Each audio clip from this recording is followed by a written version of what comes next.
Versículo 8. Vou ver só até o versículo 8 para ter vai ser um texto básico, mas a gente vai usar quase todo o capítulo. Na verdade, todo o capítulo. Bom? Segundo livro das Crônicas, capítulo 34. Reverência para o Senhor, coloque-se de pés. Vou ler aqui na minha tradução. Mas vamos fazer o seguinte, né? Vou pedir que cada um leia um versículo e mais pessoas participem. 8 pessoas. Vamos lá, até o versículo 8. Tinha Josias 8 anos de idade quando começou a governar e reinou 31 anos em Jerusalém. E fez o que era reto aos olhos do Senhor, e andou nos caminhos de Davi, seu pai, sem se desviar deles, nem para a direita, nem para a esquerda. Porque no 8º ano do seu reinado, sendo ainda moço, começou a buscar o Deus de Davi, seu pai, e no 12º ano começou a purificar a Judá e a Jerusalém dos altos e dos bosques, das imagens, estruturas de fundição. Derribaram perante ele os altares do vale, e cortou as imagens do sol que estavam acima deles, e os bosques e as imagens de escultura e de fundição quebrou e reduziu a pó, e os espargiu sobre as sepulturas dos que lhe tinham sacrificado. Queimou os ossos dos sacerdotes pagãos sobre os altares deles e purificou Judá e Jerusalém. Ele fez a mesma coisa nas cidades das tribos de Manassés, de Efraim, de Simeão e até de Naphtali, e nas ruínas ao redor daquelas cidades. E tendo derribado os altares e os bosques e as imagens de escultura, até reduzi-los a pó, e tendo cortado todas as imagens do sol em toda a terra de Israel, então voltou para Jerusalém. No ano 18 do seu reinado, depois de ter purificado o país e o templo, Josias enviou os seguintes homens para fazerem os concertos no templo: Safã, filho de Azalias, Maaseias, o governador de Jerusalém, e o conselheiro do rei, Joá, filho de Joacás, Amém? Amém. Amém. Aleluia. Senhor, assim como tu conduziste todas as coisas até agora, pedimos que o Senhor continue a conduzi-las para a tua glória, no nome de Jesus. Amém. Pode sentar, irmão. Aleluia. Então, lembra do título? É proibido parar de crescer na fé e no trabalho do Senhor. Fala isso com o seu vizinho. Você está proibido de parar de crescer na fé e no trabalho do Senhor. Fala isso com o outro também. Fala só com o está proibido. Bom, essa semana eu estava fazendo essa leitura e me ocorreu o quê? De crentes verdadeiros que se preocupam em servir ao Senhor. Os crentes verdadeiros sempre se preocupam com isso. Desde o início da nossa vida cristã, eu, por exemplo, desde criança, a gente sempre ouve falar da urgência do Evangelho, de pregar o Evangelho a todo mundo. A gente sempre ouve que é desse mundo que está cada vez mais perdido. A gente sabe do perecimento das almas que diariamente estão indo para o inferno, as dificuldades que as missões mundiais têm. Hoje eu acabei de receber uma foto da nossa colega Luceia.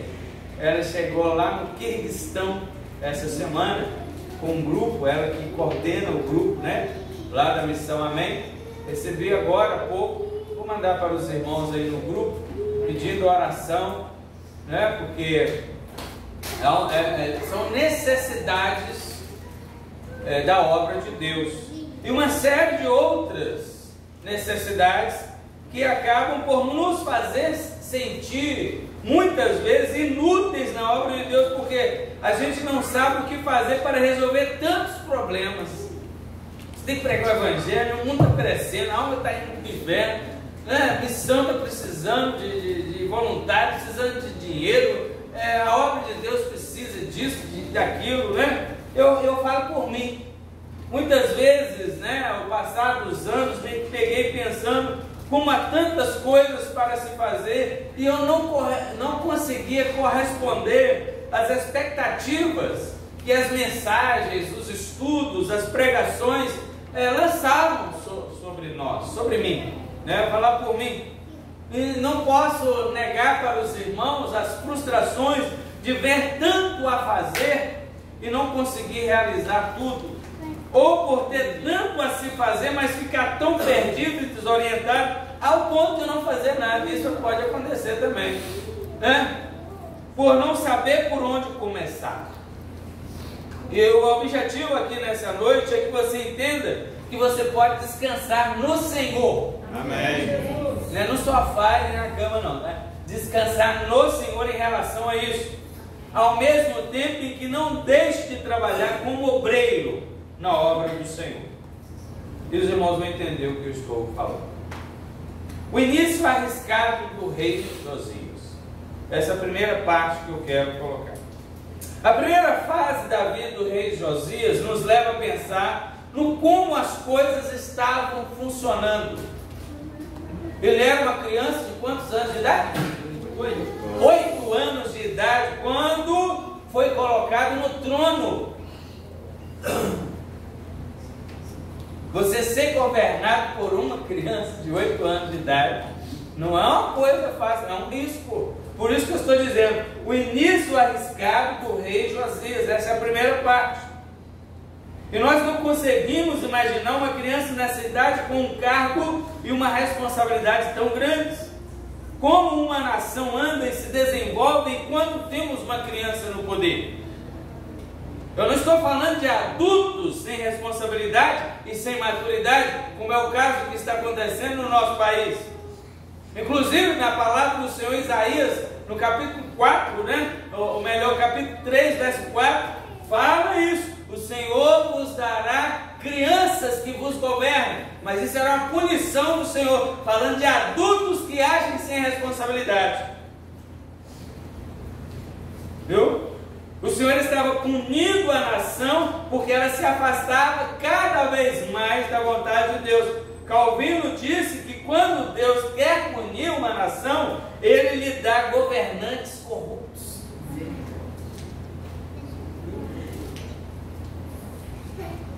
Por essa frase de Calvino, o Brasil é atualmente um típico exemplo.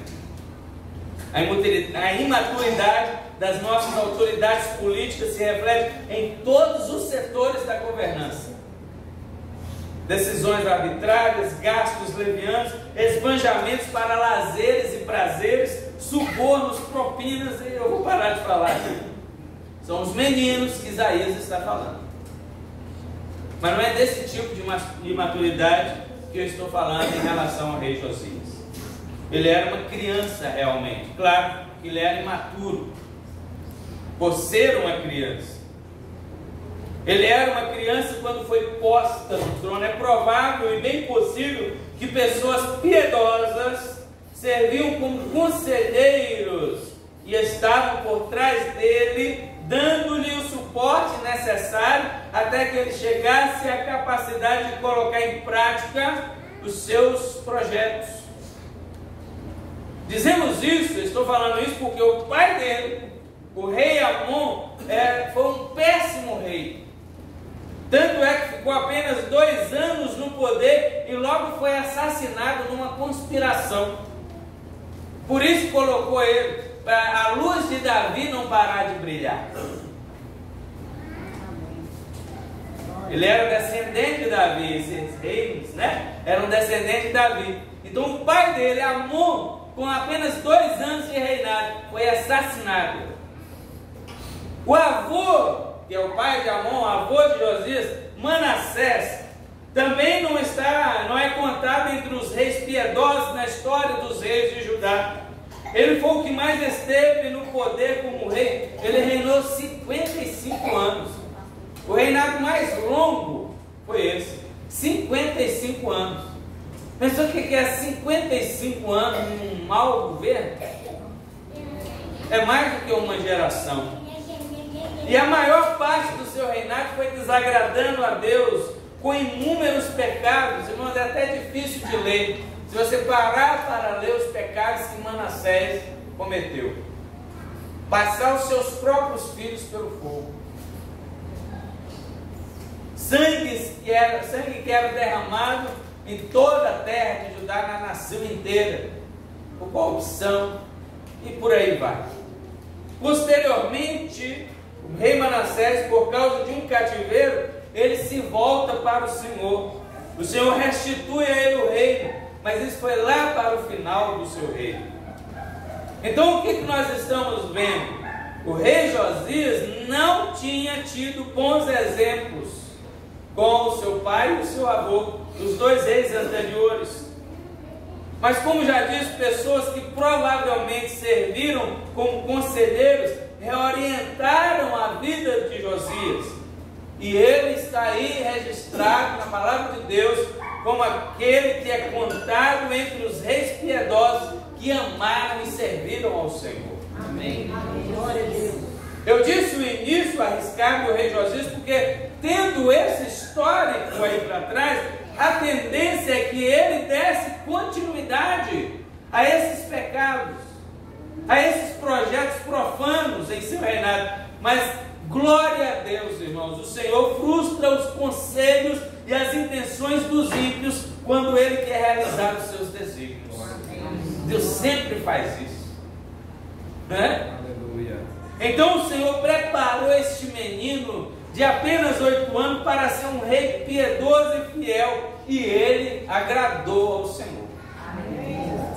Aproveito a oportunidade para dizer que você não precisa levar uma vida de pecados como seus antepassados, seus pais, seus avós, sua família passada. Temos entre nós, em todos os lugares, tem pessoas cujos antepassados eram adúlteros, beberrões, gananciosos, escravos de toda sorte de vícios, brigões, fanfarrões, etc.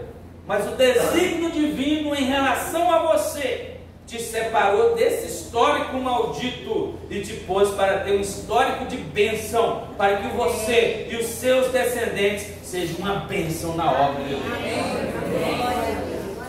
Recebe isso.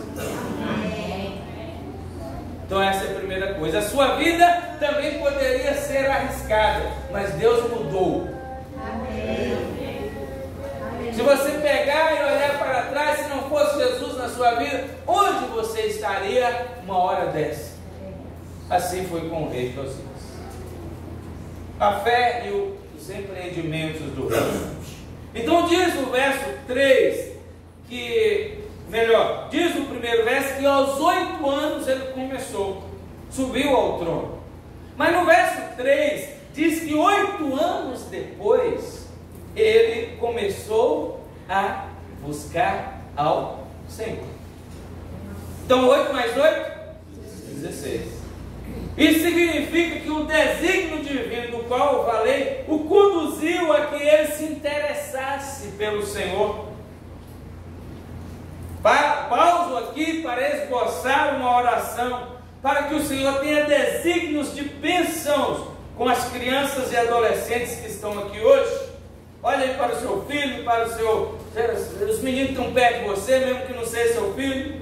Ore junto comigo pelos que estão em casa, a fim de que eles comecem a buscar ao Senhor também.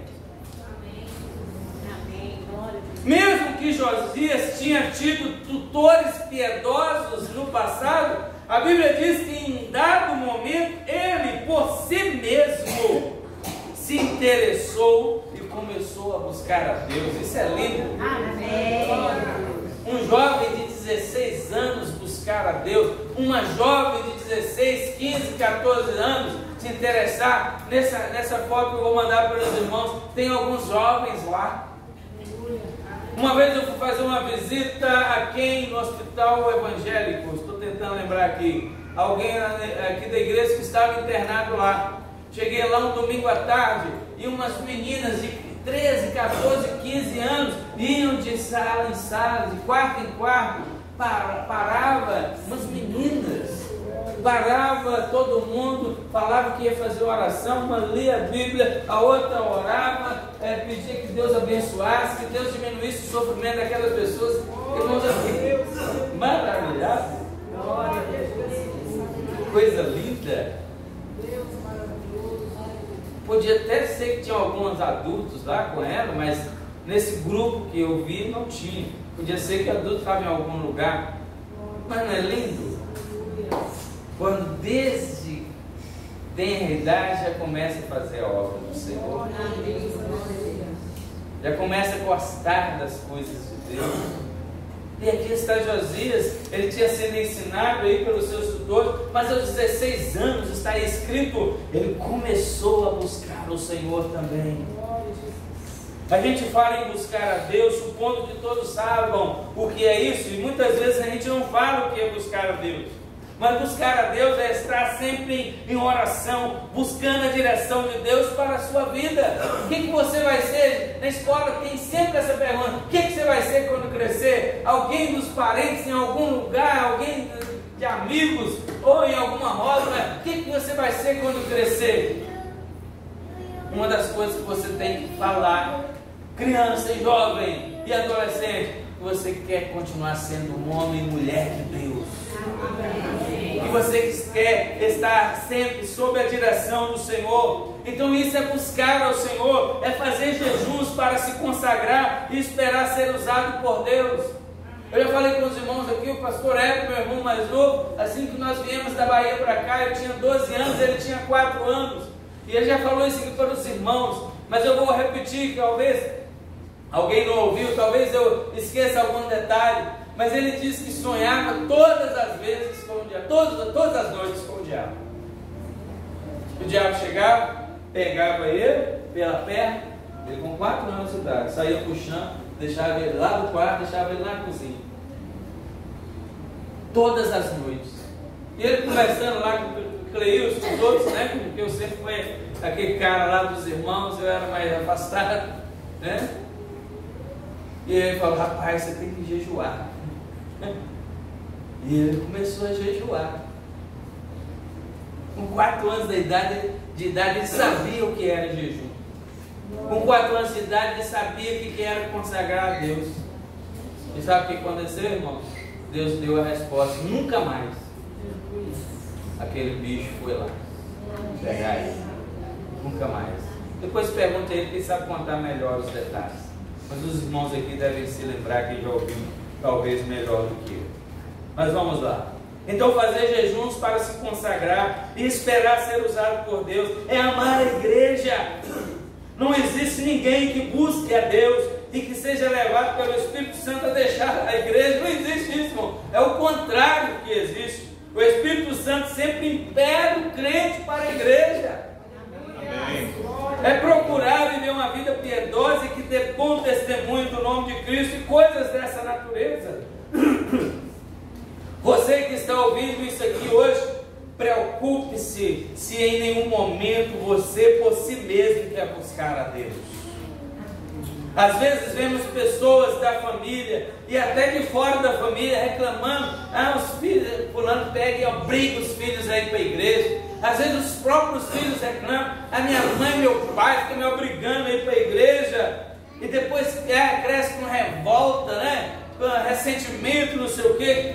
Não caia, né? Eu vou chamar todo mundo aqui de meus filhos. Não caia nessa, meus filhos. Não caia. Isso é a voz do diabo querendo que você se retire da presença do Senhor e caia nesse mundo. A única coisa que as pessoas do mundo se preocupam, sabe o que é? É se seus filhos estão nas drogas. É a única coisa. O mais, né? Todo mundo você conversa, pelo menos não está nas drogas. Não é isso? É isso. Eles não preocupam com nada mais. O resto pode tudo. Pode curtir à vontade. Mas eu pergunto: adianta não ter usado drogas e do dia da vida de Cristo eles ficarem de fora do reino dos céus e a sua habitação ser o inferno para sempre?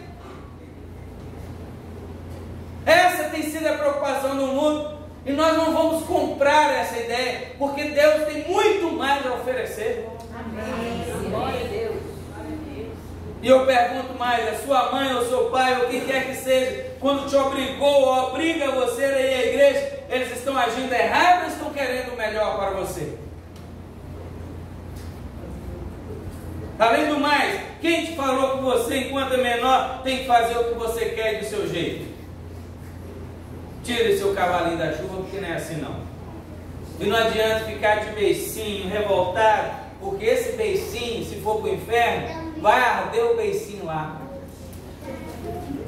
E ele não vai sumir não. Vai ficar ardendo sem ser consumido. Então tire essa revolta aí da sua vida, né? Eu espero que não tenha ninguém, mas você fala quando você encontrar um que diz que é revoltado porque foi obrigado a ir para a igreja. Aí você fala sobre isso. E aí foi o que eu falei de manhã, que o pastor repetiu. Quando eu chegar no céu, meus irmãos, uma das coisas que eu vou fazer, sabe o que é? Dar um abraço longo e apertado do meu pai e da minha mãe, que no início me obrigaram e me ensinaram a andar nos caminhos do Senhor. Pegar meu pai e minha mãe, abraçar e ficar o tempo com a ponte. Nós vamos estar lá. Amém. Vai ter um monte de filhos lá fazendo isso com seus pais, por essa causa. E eu quero que você seja um deles. Amém.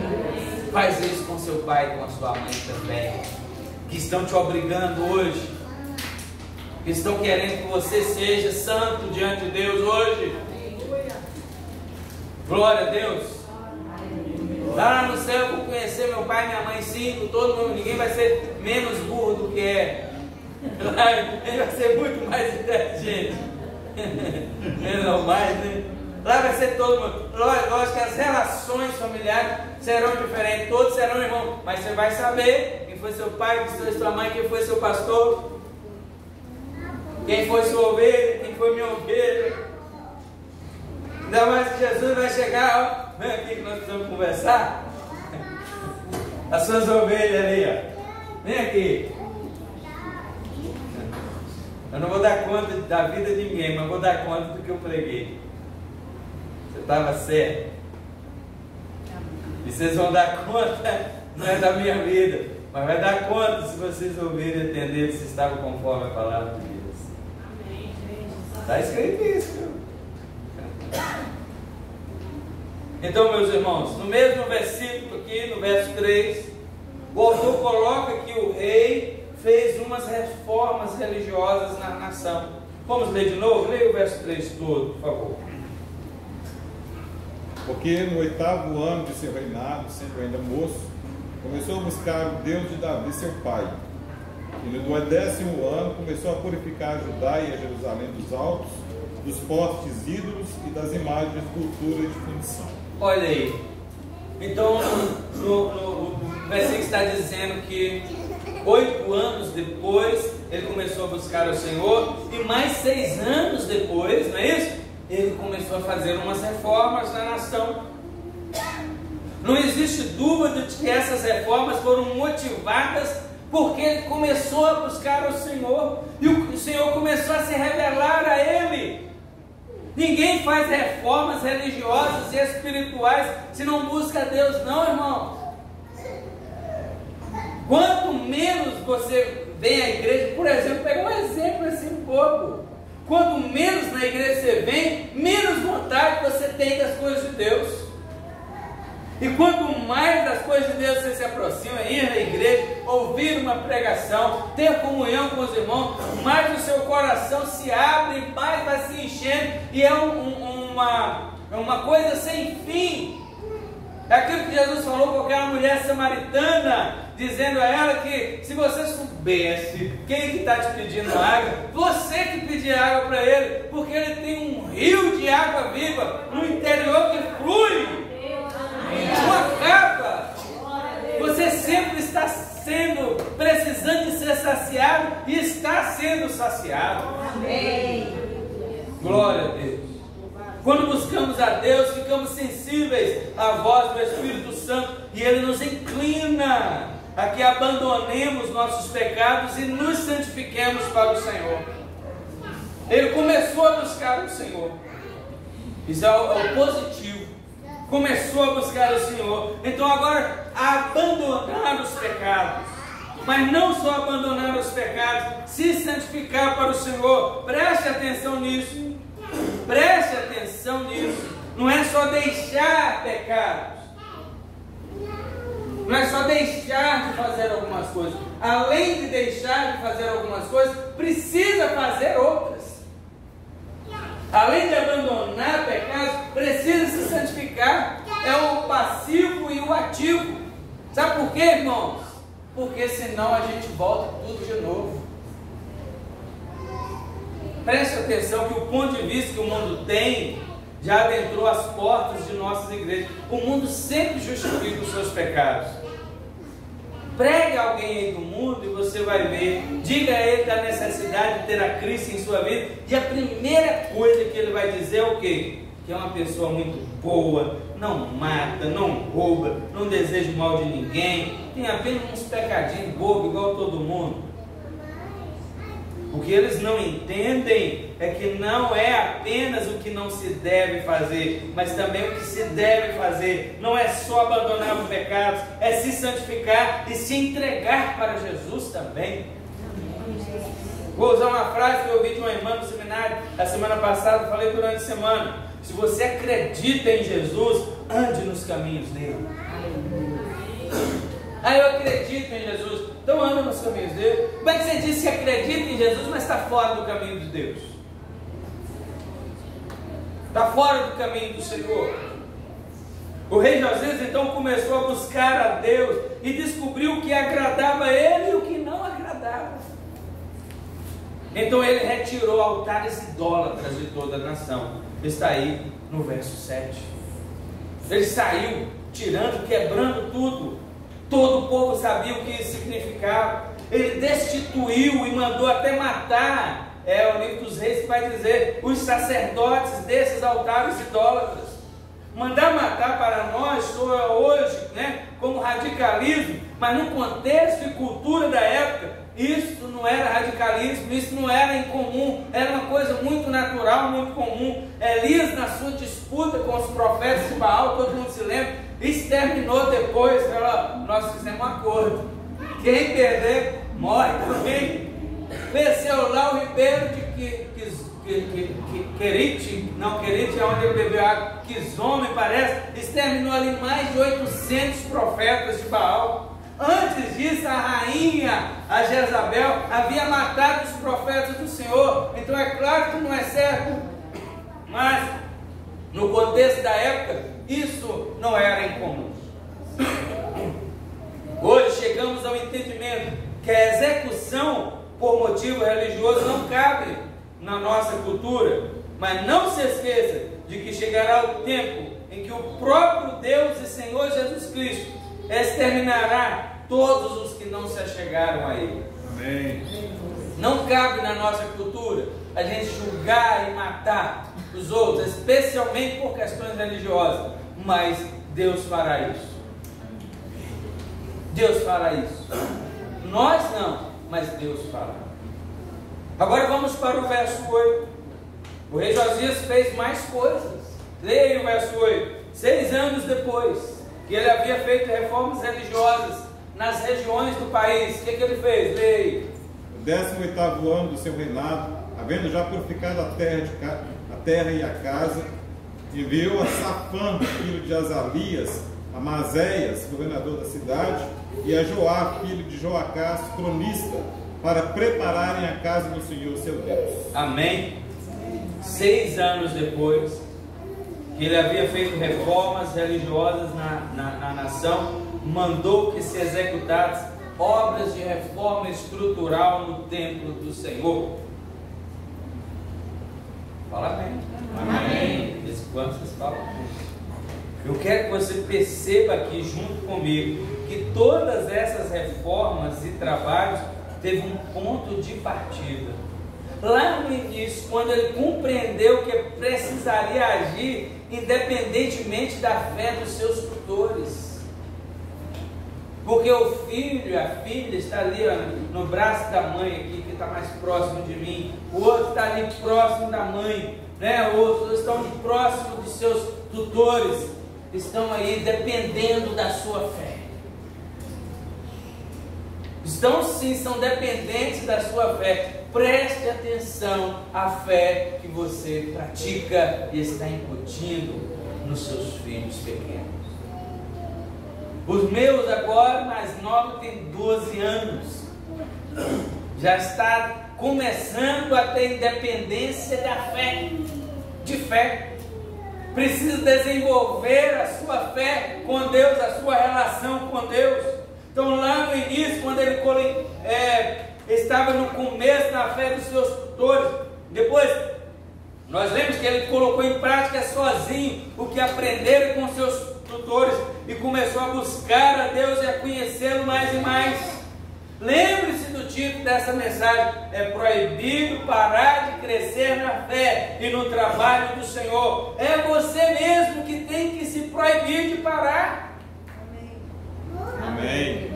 Diga a você mesmo: não, eu não paro, eu não vou parar. Lembra do tema do ano passado nosso, do aniversário? Não desistir do arado.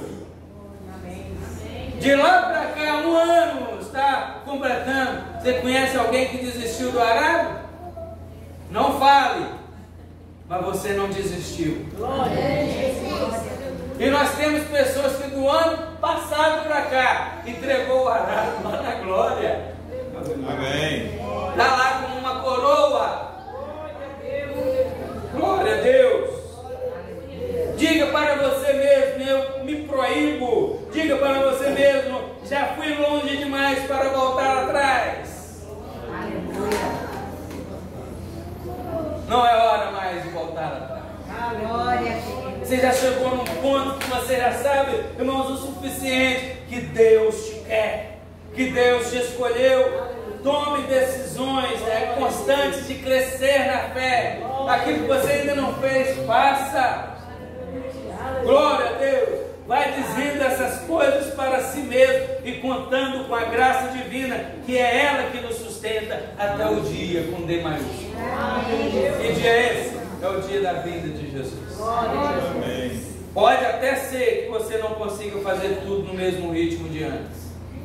Como eu disse para os irmãos, desde o nosso início aqui, há mais de 30 anos atrás, agora estamos um pouco mais velhos, um pouco mais cansados por causa da idade, algumas enfermidades próprias da senilidade. Falar difícil aqui, mas o irmão sabe o que isso significa, né? Mas nunca pare totalmente, nunca desiste. Olhe bem, aos 8 anos Josias começou a reinar, aos 16 começou a buscar sozinho ao Senhor, aos 20 fez uma reforma religiosa na nação, e aos 28 mandou reparar a estrutura do templo, e assim ele foi trabalhando para o Senhor, dia após dia, vez após vez. Não foi tudo de uma vez, mas à medida que as coisas iam acontecendo, né, vamos dizer, não, eu preciso fazer isso aqui. Não, a gente, olha o que eu disse no início, a gente fica preocupado, é tanta coisa para fazer, eu não sei por onde começo, eu não sei o que eu vou fazer, e às vezes a gente acaba não fazendo nada. Irmão, vai fazendo, vai fazendo, nunca pare totalmente. Não deu para fazer hoje, mas você vai fazer amanhã. Não deu para fazer amanhã, mas você vai fazer depois amanhã. Não é por preguiça que não está dando, não é por indolência que não está dando. É a capacidade limitada, é a habilidade limitada, mas o esforço, o prazer de fazer as coisas para Deus. Então comece hoje a planejar o seu próximo empreendimento na obra de Deus. Mas o que você consegue fazer hoje? Tem algo que você consegue fazer, mas tem coisas que você não vai conseguir fazer hoje, mas você vai se esforçar e vai fazer amanhã. Vocês estão entendendo onde eu quero chegar? E é assim, meus queridos irmãos, a gente não faz tudo de uma vez, mas não ficamos sem fazer nada na obra do Senhor.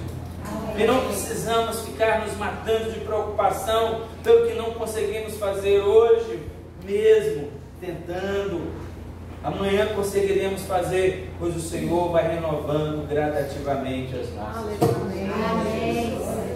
O último, a primeira carta aos Coríntios, o apóstolo Paulo termina a carta, o último versículo falando assim: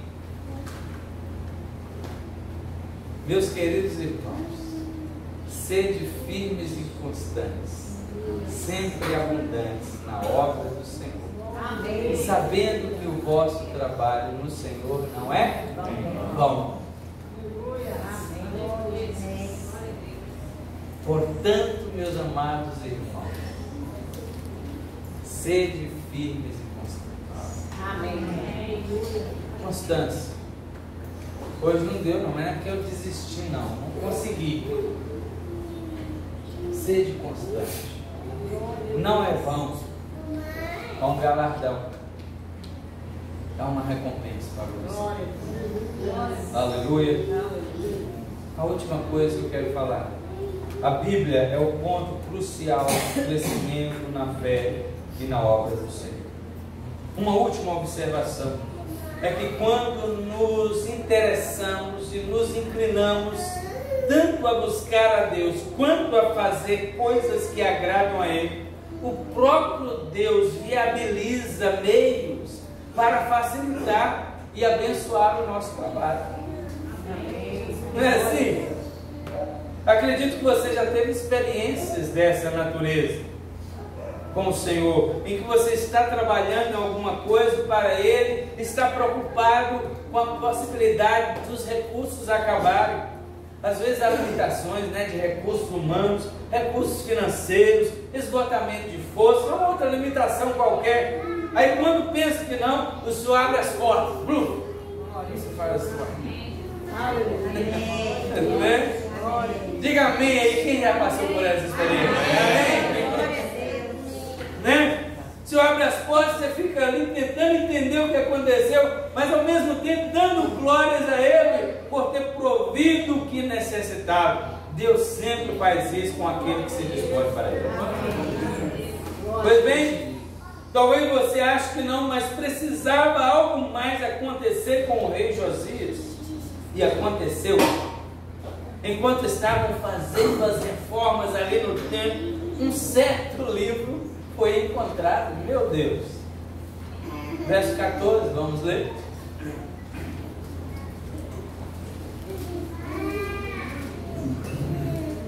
Tirando eles o dinheiro que tinha trazido à casa do Senhor, e Uquias e o sacerdote achou o livro da lei do Senhor, dada pela mão de Moisés.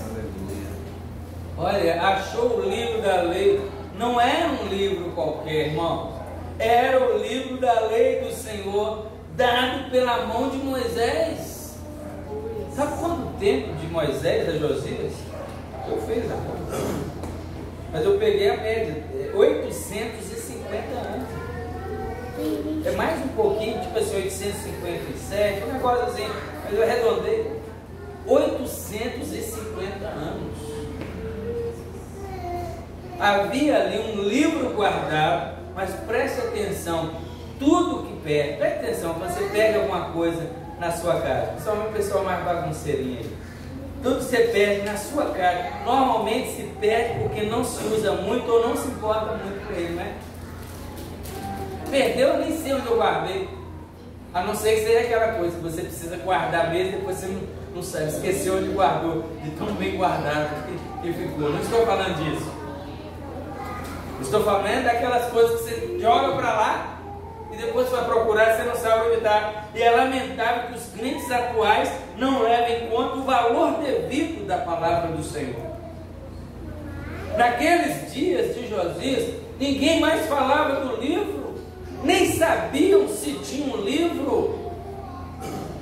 Olha, irmãos, que coisa. Talvez a maioria das pessoas desconhecesse da existência desse livro. Talvez elas tivessem apenas na memória que um determinado tempo atrás Moisés escreveu um livro, era o livro da lei do Senhor, mas onde está o tal livro? Tanto tempo tempo passou, ninguém nunca mais viu. Será que esse livro é verdadeiro?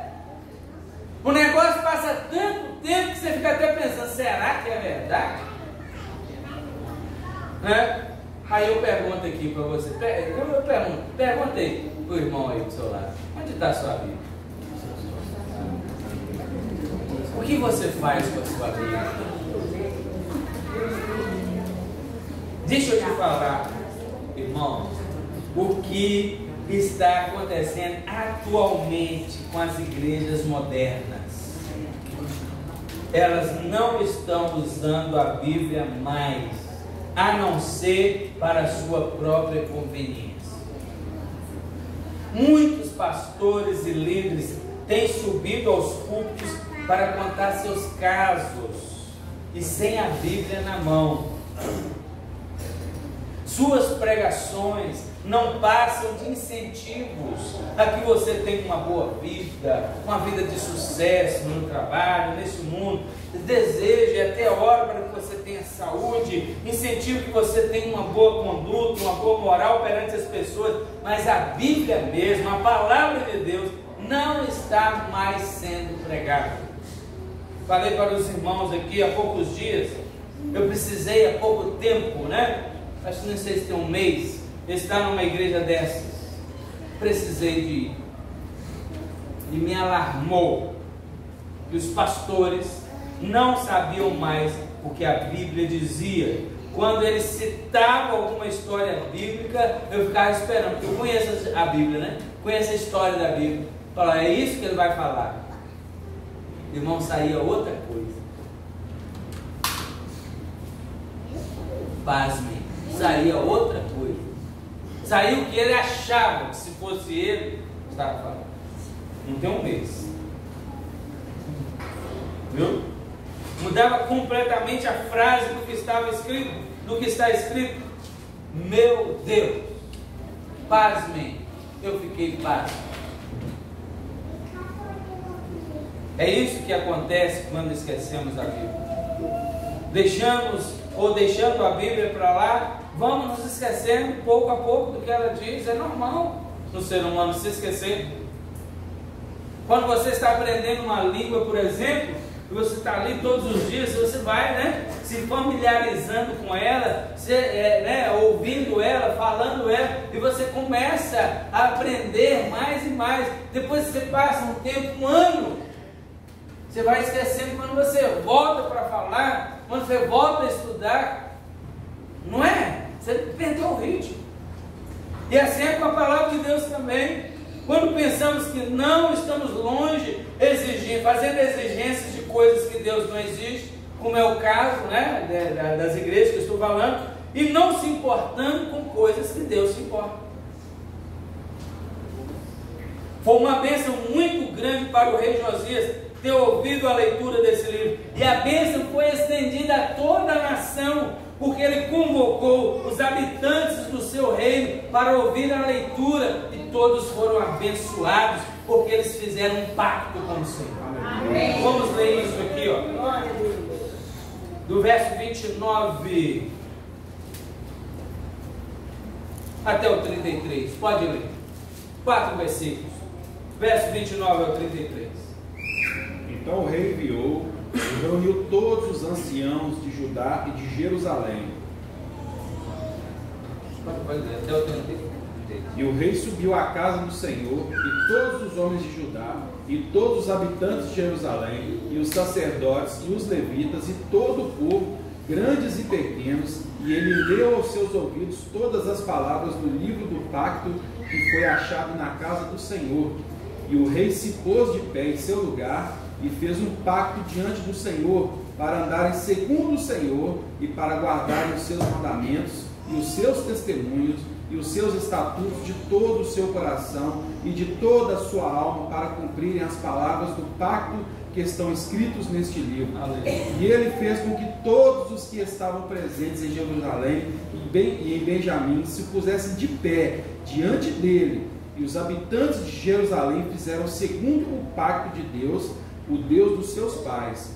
E Josias removeu todas as abominações de todas as regiões que pertenciam aos filhos de Israel, e fez com que todos os que estavam presentes em Israel servissem ao Senhor seu Deus, e em todos os seus dias eles não se afastaram de seguir ao Senhor, o Deus de seus pais. Aleluia! Glória a Deus! Está vendo? Pode bater palma para ele.